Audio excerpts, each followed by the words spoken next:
how exactly is it that the Bible says thou shalt not murder, or some people translate it thou shalt not kill. How is it that the Bible says this, yet there are instances where we say that it is appropriate to use lethal force? And Dr. Joel Bierman took the position that a Christian should never use lethal force to defend themselves, and should be very hesitant to use it in a case to defend others, and should never use it in the church even to defend others.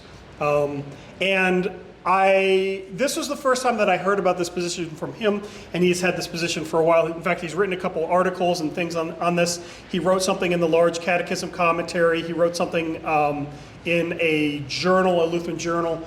And so I decided, well, I'll reach out to him and I'll ask him more about more about this position. Specifically, the topic came up. I was going to say Dr. Ramirez. I don't think he's a doctor. Pastor Ramirez.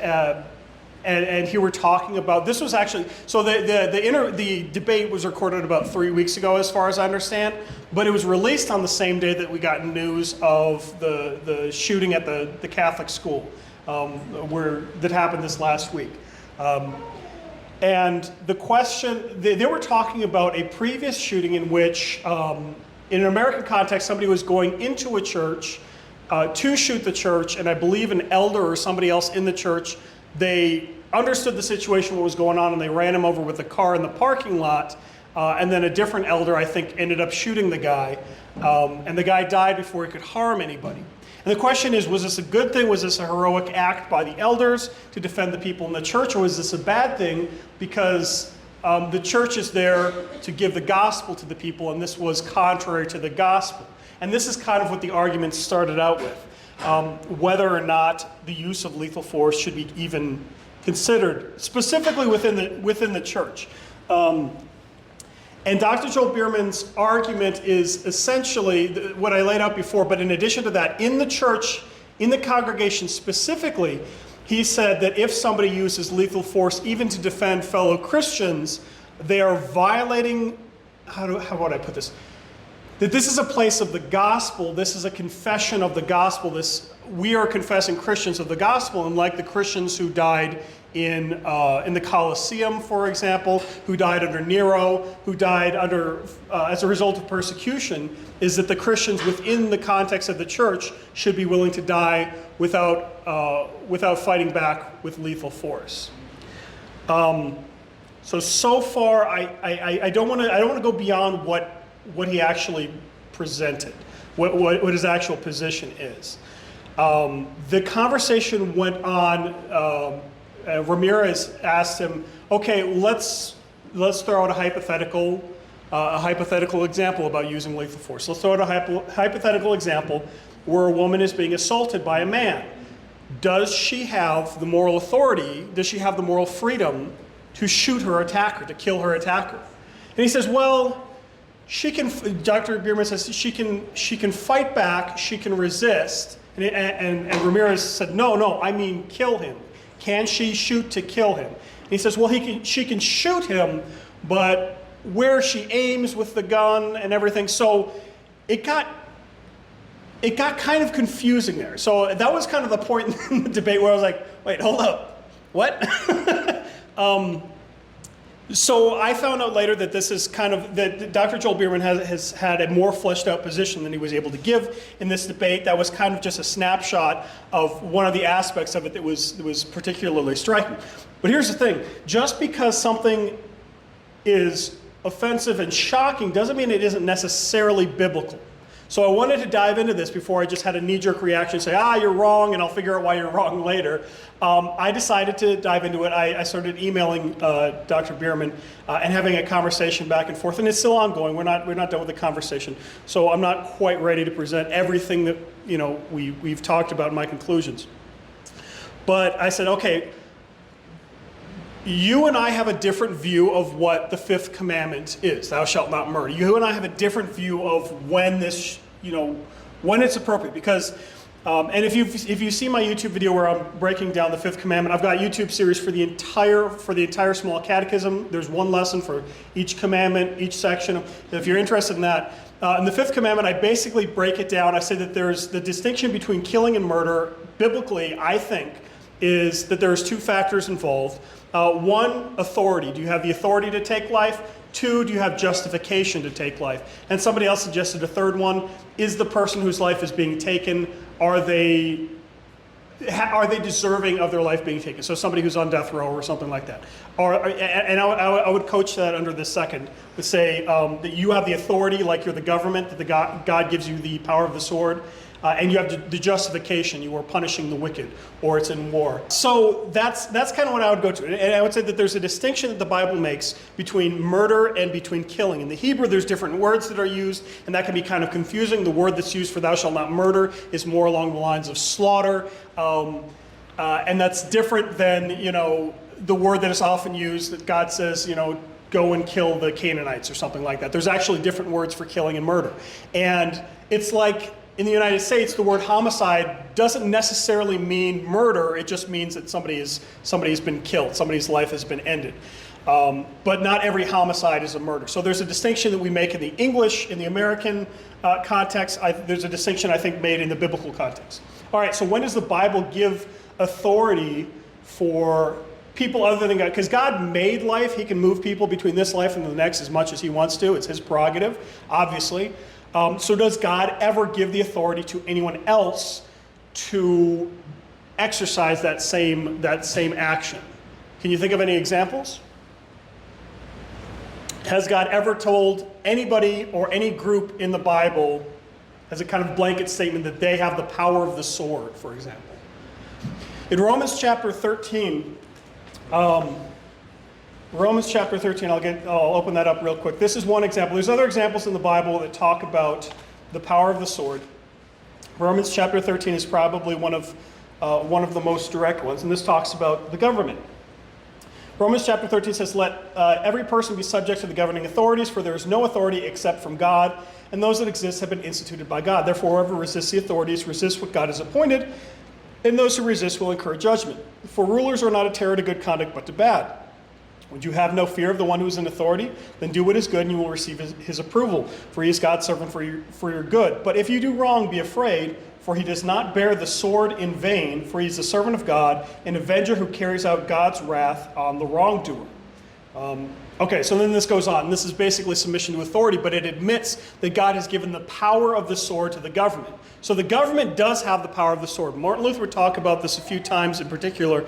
He says specifically the power of the sword is given to the government, and the government deputizes or delegates that authority to the magistrates, to the police, to the soldiers, etc. So if you're in a war and people are dying in a war, God has given the authority to the government has given the authority to the soldier to pull the trigger. Therefore, when a soldier is killing in war, it's not murder. Martin Luther has another wonderful writing, it's called On Whether Soldiers Too Can Be Saved, that he gets into this in detail. That he says that a soldier is acting like a surgeon. He's doing harm to a greater group of people for the sake of saving it. So he's cutting out, he's killing some to save the others. Anyways, so I would say that this is grounds to say that there's a distinction, biblical distinction between killing and murder. God gives the authority to kill to the government to be rightly exercised, not that the government can just kill whoever they want. But that this sets a precedent that God does actually give authority to some people to take human lives. So we can't just say anytime a human life is taken, it's automatically an immoral act by the one taking the life. Yeah, so the authority to kill has been given to the government. So Dr. Bierman, in his commentary on the Fifth Commandment in the Large Catechism, he basically says, okay, well, according to this text, Romans 13, according to Luther, the authority to kill has been given to the government, but it has not been given to the people. Now, most recently I sent him an email and I said, well, in some contexts, it would be harder to argue, to say, okay, do the citizens have the authority to defend themselves lethally with firearms? But in the American context, that authority given to the government by God, biblically, Romans chapter 13, the American government has actually deputized its citizens to bear arms. It's not that God himself came down from heaven with the Second Amendment and God says, thou shalt all have guns. But the government themselves, and not just in the Second Amendment, but also in Supreme Court cases, it has been decided that the government has extended that authority to take a human life to its citizens in certain contexts, in defense of self, in defense of property, and in defense of others. You've heard of the stand your ground law? Somebody breaks into your house in certain states, you're allowed to kill them. That's from the government. Now, the government has the authority to wield the sword. The government gives a sword to you and says, in this context, it's okay. Is the government wrong to do that? And that's a question that I asked. I would love to. I'm very fascinated to hear his response to this because I'm not sure. I'm not sure how to square that circle. So that's one of the things that I wanted to get into on you know, if it's a case of self-defense, do you have the right to exercise? Not right. I don't like using. He specifically he fights against the terms, using the terms like rights. We think about it in the American context of you have the right to bear arms, the right to life, liberty, etc. He makes a point which I think is actually correct. He says that there is no right to life. Nobody has a right to the gift that God has given them. Rightly so, none of us deserve life at all, but it is a gift. And I would follow that up with saying, yes, you do not have a right to life, but you have an obligation to defend and to take care of that which God has given you. So if you don't want to use the terms rights, fine. I'll use the term obligation. Your body is a temple of the Holy Spirit, and you should not be destroying your body. Likewise, you should not be allowing other people to destroy it. So that's where I would take that conversation. We haven't gotten to that part in the email yet, back and forth, but I would like to talk about him with that as well.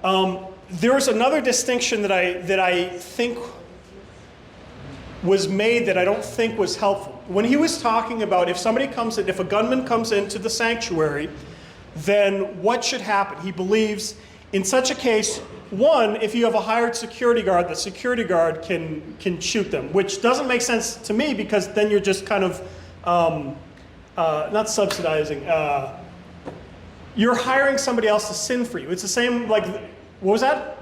Delegating. Yeah, you're delegating. You're basically, it's like when the people who are saying, you know, you can't, the modern day Jews, when they say you can't, you know, turn on light switches on the Sabbath, they hire somebody else to do it. So I'll hire you to sin for me, so I'm not committing the sin myself. It kind of feels like that, yeah. You're not supposed to have your workers work either. You're not, yeah, well, yeah. Yes, sir. Couldn't that though be viewed in the sense of vocation, where a security guard is ostensibly trained in certain... So that's the distinction that he makes, is he says that the security guard has a vocation. And he preempts the counter argument of husbands and wives also have a vocation. And I would say men in general have a vocation to defend others. That there's an innate responsibility that is given to, and even beyond men and women. Okay, let me ask this. Do women have an obligation to defend their own children? I would think so, yes. Do women have an obligation to defend the children of others? If we have a mother here and there's not a mother and a child is going to be harmed, I would say that women even have an obligation to defend others. So there is an innate obligation, I think, that God gives to Christians, men and women, to take care of and to defend others. Now, specifically for a vocation of a security guard or a soldier, a policeman, etc. But I would say that also husbands and fathers and American citizens, by the government giving that authority, have the obligation to defend others. Yes, ma'am. If you can defend yourself or those children without murder, yes, then that's the road you should take. and that's the part that I agree with him on as well. That the default position and the preferable position should be, if at all possible, if you can employ non-lethal means to stop this, then you should do that. Let's say somebody's trying to break in, and we can stop it by locking, let's say we got bulletproof windows or whatever, and we can lock the doors and the police are coming, and we're not worried about them running off to a different church to hurt somebody else there. Okay, that would be 100%, that would be preferable. And that should be the default position. And I completely agree with Dr. Bierman on that. That if you've got a situation where you can prevent it or you can end it without escalation of force, then you should do that. That being said, those who are familiar with, yes, sir. Just throw in there, if you wounded the person to where you can't do anything. Yeah, okay, yeah, that's a good point too. So if you've wounded the person, so one of the verses that's brought up in the Bible, I believe it's Matthew 25, Jesus talks about the eye for an eye passage. If somebody strikes you on the cheek, turn to them your other cheek. And he and Martin Luther would both use this as an example of saying that you as a Christian, if somebody is going to do you harm, you do not have the authority to bear the sword on your own behalf. You can defend others, but you can't defend yourself. I would say that that's a misapplication of the text. In the text, if someone strikes you on the cheek, then offer the other cheek. So this is about retribution and how you should not get revenge on people. You are not, vengeance is mine, says the Lord. You are not God's agent of vengeance. So if somebody comes and they shoot, they kill, God forbid, they kill somebody in the church or they kill a family member, you do not have the authority to then go to their house and kill one of their family members. So that is obviously a sin.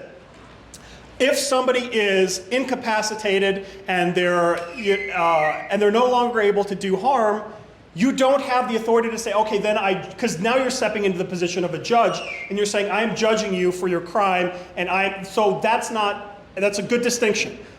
That's not what I'm arguing for here. What I'm saying is a preventative measure. If somebody is going to do harm, not retribution, not judgment, but prevention, I would say the Christians have the obligation to prevent somebody from sinning, committing the fifth commandment, and two, prevent others from suffering insofar as they can, and prevent themselves from necessarily being the victims as well. A distinction that Dr. Bierman made that I don't think I told him I don't think it's accurate, I don't think it's a helpful distinction because it's not a biblical distinction, is the distinction between kind of active lethal and non-lethal force. Now there's, to a degree, yeah, you lock somebody out of a building, that's fine.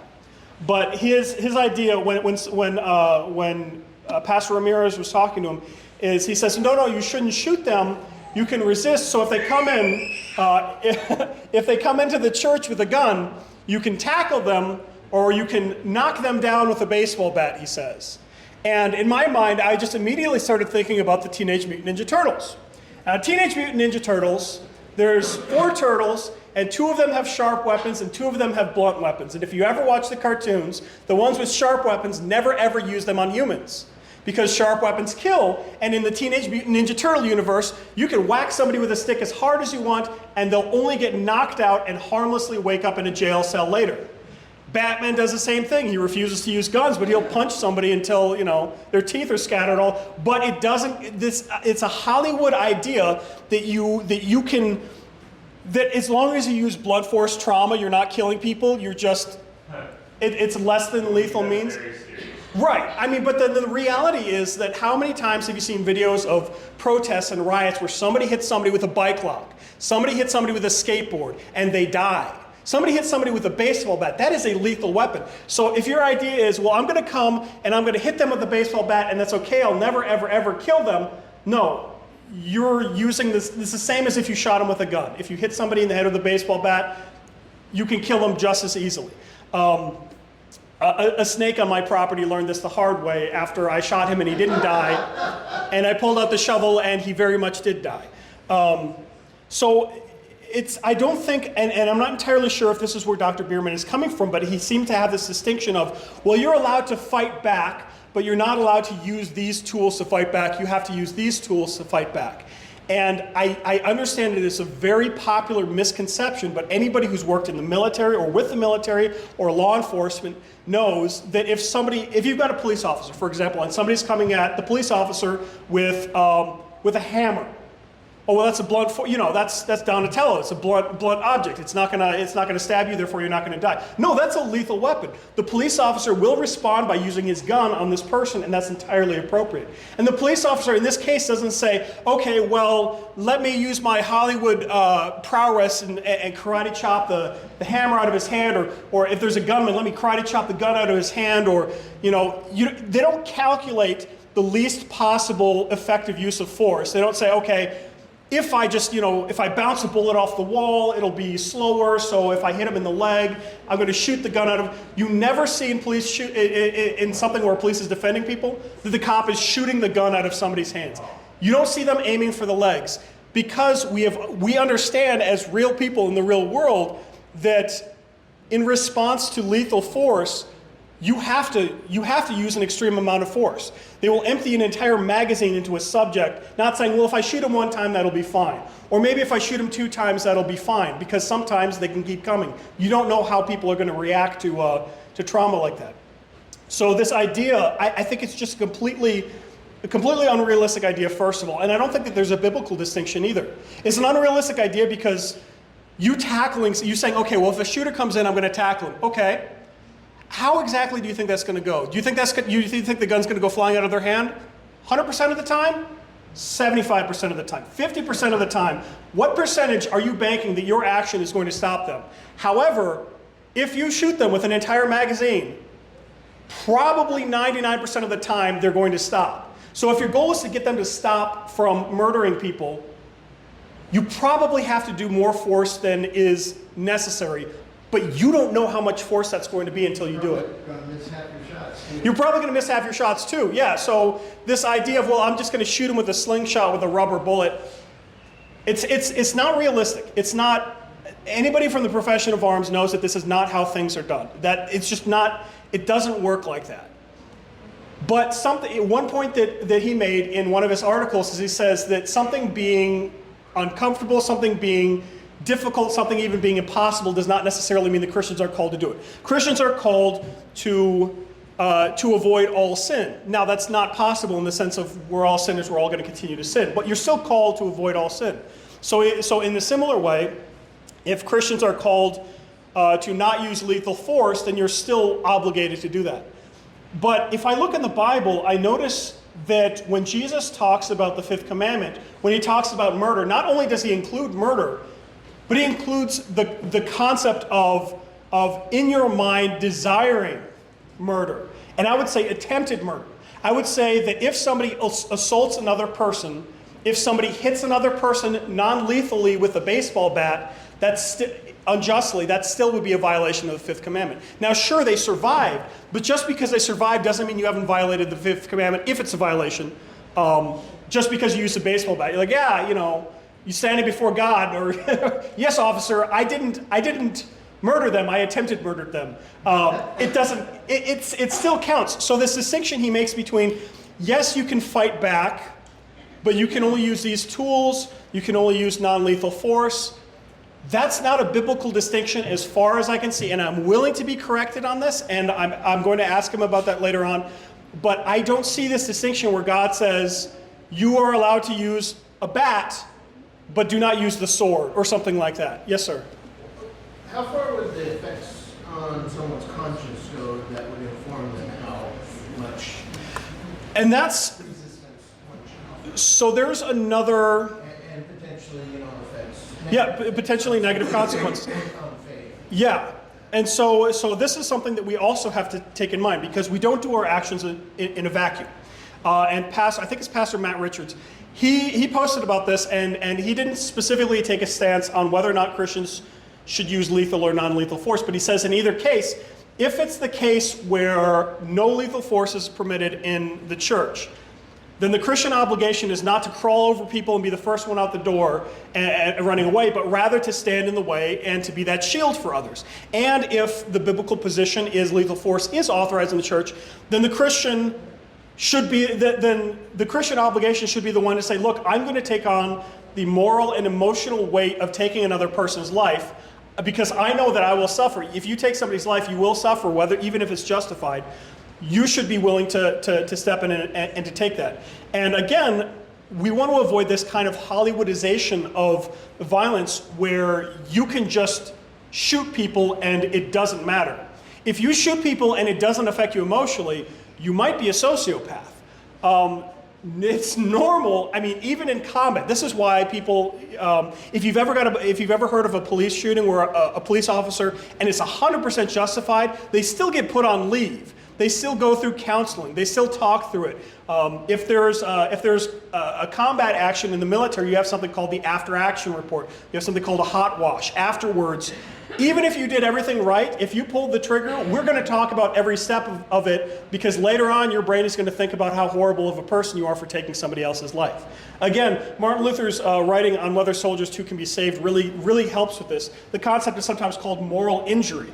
So even if you're completely justified in taking another person's life, there is injury done, because killing is a bad thing. It's a necessary thing, I would say, but it's bad that death has to be in the world. Death is the enemy of God. God is the author of life, not the author of death. But it's a necessary thing. So if it was a situation where a person is dedicated and they say, look, I'm going to be the one who carries a gun to church and protects the flock if necessary,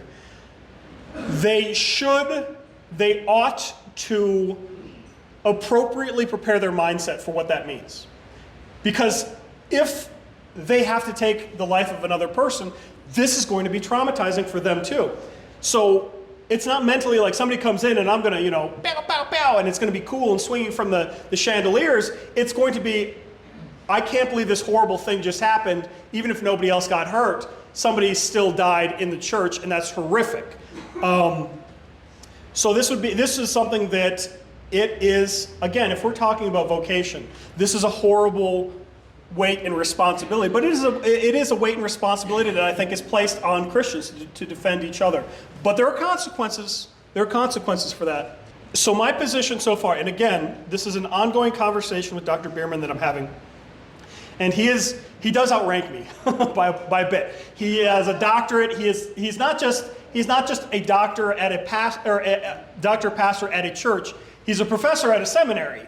Not the seminary I went to, but one of the two seminaries in the LCMS.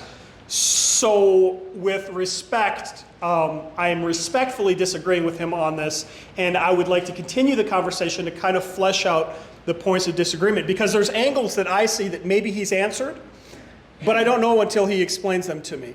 But my position so far, I would say since a week or two ago, I would say it's refined but hasn't changed. I still believe that there is a Christian obligation to defend not only each other, but I also think that you have an obligation, because you have an obligation to a degree to defend yourself, in the sense that you are defending something that God has given you to take care of. Now, this does not mean that those martyrs who died peacefully, that those who died in the Colosseum, were wrong. I think that there's a big distinction between, here's a lone attacker attacking a church or an individual. If you kill them, the threat is over and other people won't get hurt. I think there's a distinction between that and you were living in Rome and you were being persecuted by the entire government, and if a soldier comes to arrest you, you kill that soldier, you'll get arrested by a different soldier. I don't think fighting back in that case accomplishes the same thing, so there might be a distinction to be made there. But I think that we do have to find some sort of balance and nuance in the position where God does give you an obligation to take care of your own body. God also promises that you will suffer, you'll be persecuted, and some of you will be put to death for your beliefs. It's more nuanced than just saying, well, if you kill somebody, it's wrong. If you use lethal force, it's wrong. So I want to continue to refine that. Somebody had a comment? Yes? Yeah, and for the gladiator stuff, you're already basically dead anyway, so. Yeah, what would it do you to kill? What good would it, Try to yeah.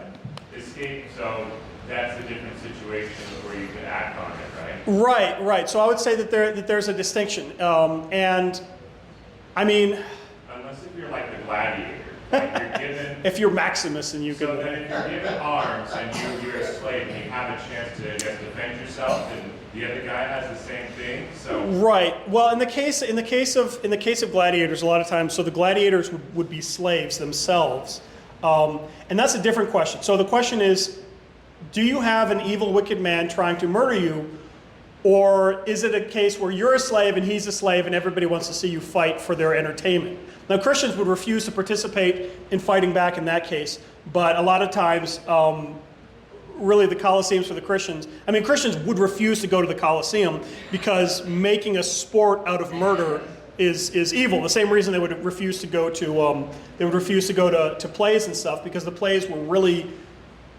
graphic and inappropriate between the actors, and Christians said, I don't want anything to do with that. They were anti-media at this time. Well, they were, well, that, yeah, because the media at the time was either, R-rated movie. You can't was watch either, R-rated movies. well, it was worse than that. It was watching, yeah, stuff happening in real time. But so the Christians who died in the Colosseums, in the case of, let's say a Christian has taken a slave and says, guess what, you a slave, you're now a gladiator, you're going to fight against this guy for all of our entertainment. Be absolutely appropriate for the Christian to say, no, kill me. I would rather die than murder somebody else for your entertainment. That's appropriate. In the case of somebody's breaking into your house to try to harm your family, that's not, I'm a slave, you're a slave, we're both gladiators, we're going to entertain people. That's, I have an obligation to take care of my family. And I would say that carries forward to the church as well. One final point that he brings up that I think is worth thinking about and chewing on for a little bit is he says that the congregation, that the church is basically the fullest expression of the gospel.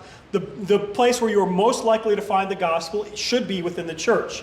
So it harms our Christian witness for us to include lethality in the church. I mean, not as part of the church service, like we've got our invocation, and we've got our slaying of the murderer, and then we've got our confession and absolution. And not like that, but in the sense of this space is supposed to be tied to the gospel. So there are examples of, and this happens in many Christian churches, unfortunately, around the world. It's not an American thing. In fact, it happens more frequently in other churches around the world, that somebody will come in, and they'll murder the priest at the altar and a bunch of the other people and stuff like that. In Nigeria or Ethiopia or something like that, somewhat recently, I think 17. It was either on Easter or something like that. Basically, every Easter, every Christmas, people go in and they kill people in churches in other countries. It's just a really common thing. Not saying it's a good thing, but it's something that Christians kind of expect at this point, and the media doesn't really cover that much. So he says it would be a harm to, and those martyrs who die in the faith, who die praying, they're blessed. Blessed in the eyes of the Lord is the death of his saints. Something along those lines is a verse. So he says, okay, this would harm our expression of the gospel if the Christian were to kill the person coming in to kill them. What is often the case, though, is that person is killed. The person who attacks the church is killed. I would say not necessarily. He says that the church is a place for the gospel, therefore this shouldn't happen. I would say, okay, is it law or gospel, if we want to make that distinction here, is it law or gospel that God has given the church fathers and husbands and men and women who are willing to put themselves in harm's way and willing to endure the emotional weight of taking another human life for the sake of defending others? I would say that is a confession of the gospel message as well. That we can't say, well, it's not gospel because somebody died. Well, somebody died, and that's kind of the center of our gospel. In this case, it's not an innocent person dying who comes in, but it is an act of self-sacrifice for somebody to stop a murderer breaking in, even using lethal force. Is it an application of the law? Do we want to say that it's an application of the law, that thou shalt not murder? This guy comes in and receives some retribution. Well, not retribution. He receives consequence for attempting murder. Okay, let's say that it's the law. Is there a place for the law in the church? Yes. This is not just a place where you hear the gospel and you never ever hear thou shalt not ... That's actually a part of our Christian faith, is law and gospel. So whether you want to say somebody coming in and meaning harm and dying as a result of that, whether you want to say that that's law or that's gospel, both are appropriate for the church. So just saying that this is a gospel space and nobody should be murdered in gospel space, I get the emotional weight behind that argument, but biblically I don't think that it holds up. Again, I'm willing to be corrected on this, but I don't think those dots are connected as clearly, at least, as he makes them out to be. So that's kind of what's going on in an online conversation, and I haven't made any of this public with anybody else yet because it's ongoing and I want to hear more of what he has to say and how he can explain it. I would specifically like to hear more from Bible verses. There's the Bible verses he brought up is one is turn the other cheek, and I talked about how I think I talked about it before, the turn the other cheek, that I always read that verse as a response to insult. If somebody insults you, you don't get to insult them back as a Christian. If somebody calls you a name as a Christian, you don't get to break the 8th commandment and call them a naughty name too. And then two, it's forbidding retribution. So if somebody does something to you, you don't get to hit them back, but you have to bear with it. So it's forbidding retribution, and two, it's not talking about lethal things. So that's one verse he brings up. The other section he brings up is he talks about that Christ was passive unto death, that he didn't resist at all. And I would say, yes, we do follow in Christ's examples in a lot of cases. And one of the cases is peace whenever possible, but we do not have an obligation. Here's the thing. I don't have an obligation to die for your sins. Even if I tried, I wouldn't be able to. None of you have the obligation to die for my sins or for each other's sins. So Jesus kind of did have a specific goal in mind when he specifically went forward to die. In fact, when people would prevent him, like Peter says, don't go to the cross. He says, get behind me, Satan. Jesus didn't punch him in the face or anything like that. But Jesus specifically was going to die. His goal was to die. That's not your goal as Christians, to go and die. You're not dying for anybody's sins. So I would say that it's a different case. Now there is a case for, and Robin pointed this out before, that lethal means should be a last resort. That preferably, default position, ideally, if you can defend other people without killing somebody, then that gives this person more time to hear the gospel, more time to hear the law and repent. Yes, 100% agree with that. That being said, I don't think that there's a one-for-one that necessarily means that every Christian should seek out death, just like Christ sought his own death on the cross. Should Christians expect to die for the gospel? Yes. Are there many cases in which Christians should die? Every case, a Christian should die rather than sin. If the choice is between sinning and dying, the Christian should die. But I'm saying I don't think, according to the text so far, and I'm willing to be corrected, I don't think defense of self and defense of others in cases that we talked about, I don't think that these qualify as sins based on what I know from the Bible so far. And again, I'm willing to be corrected on this, but I don't think that you are being presented with a choice of either sin or let the murderer kill as many people as you want. I don't think that that's the choice that's before us here. I think that's correct. So, I mean, you have Joshua with Jericho. Clearly what happened in Jericho. The whole place was set on fire. right, One family was saved. yeah, And then you also have Gideon, right? Gideon had very clear commands from the Lord, right? He was chosen as a holy hero. So yeah, and Dr. Bierman would probably make the distinction that these specific people were specifically told to kill, so they were specifically given that job. Yes, but I think, if we go to like 1 Timothy, and it's very clear there, right? You're to take care of your family. Yeah. Right? If you do not, it doesn't matter what else you've done. Sure. You immediately fall into the stack. And here's the problem, is we have the verse about turn the other cheek. We don't have a verse about you should never use lethal force to defend yourself or your family.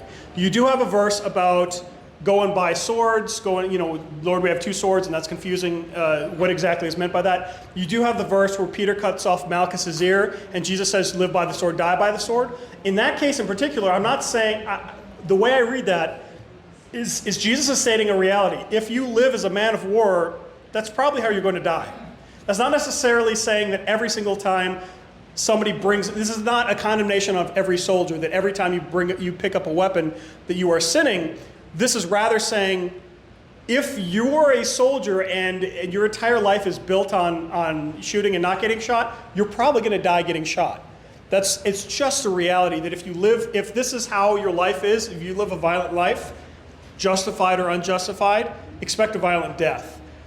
I think that that's more of a warning to Peter rather than saying, Peter, I told you, no swords ever, no swords, no weapons, period. That's not what happened. So with that, I'll be interested in learning more about this position.